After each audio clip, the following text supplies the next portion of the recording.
myself from criticising Fianna Fáil for the time being, and I sometimes feel more hard to stick by that until I hear a less belligerent contribution from Senator Power, who's left us. And what Senator Power has said is probably one of the more sensible things that I've heard, in that nobody has a monopoly on outrage on this, and nobody has a monopoly on sympathy with this. And it's probably all the more acute in Ireland, seen as the cultural attachment that Irish people seem to have to their property. It makes the problem here in Ireland far more acute than it would in perhaps other countries.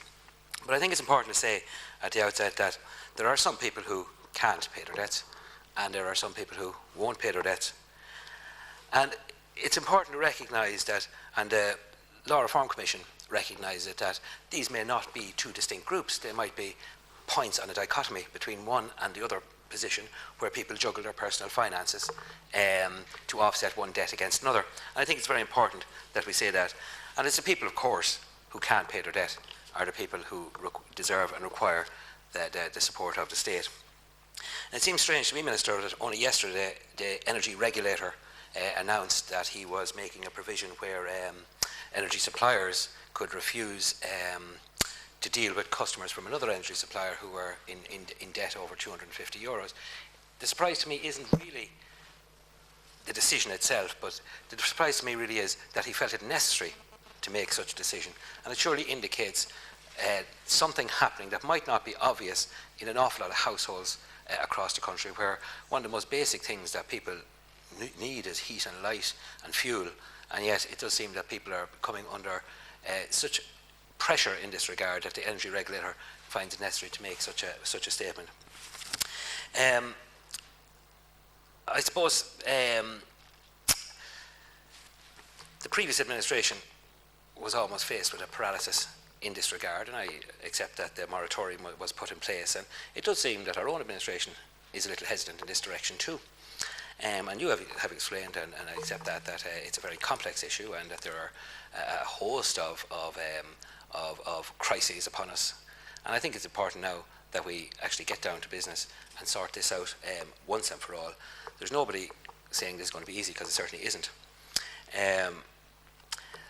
There's some commentators who are absolutely opposed to debt forgiveness or any kind of relief, and it has the whiff of, I suppose, what I'd call moral hazard against this, and everyone else would call it moral hazard. But the core logic of that moral hazard can equally be applied to debt forgiveness. There's no question about that.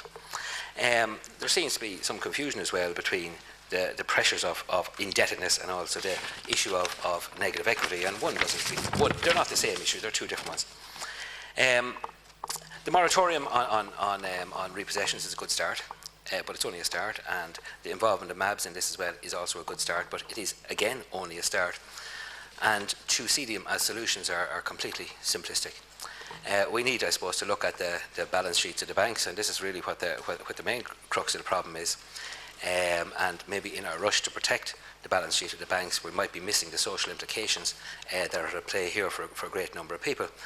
But these losses, and that's what they are, must be crystallised on the bank's balance sheet sooner rather than later, because it was our denial of the problem, or not our denial perhaps, but the denial of the banks and of the previous problems, and failing to crystallise the losses that led to such a catastrophic loss of confidence in our whole economy. So the sooner these losses are crystallised on the bank's balance sheet, the sooner we can move on. And again, that's not a simple thing to do.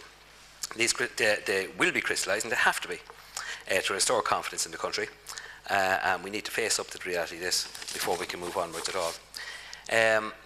This will be very unpleasant for the banks, it'll be unpleasant for the state as well, and it'll be unpopular in many, many sectors of society and the establishments as well.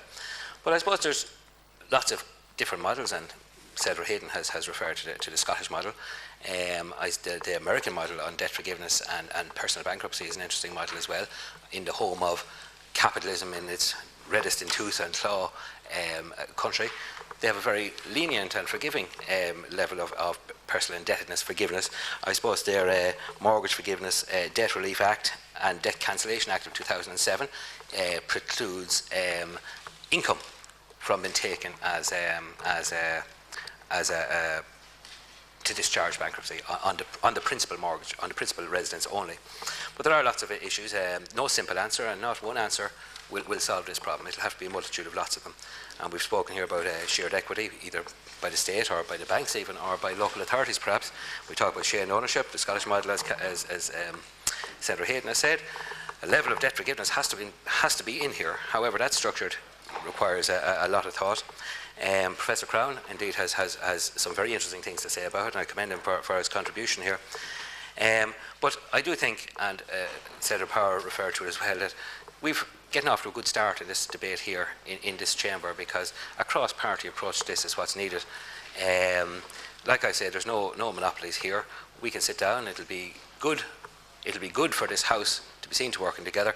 It'll be good for the citizens of this state who are faced with this problem, and it'll be good for our democracy. Thank you, Minister.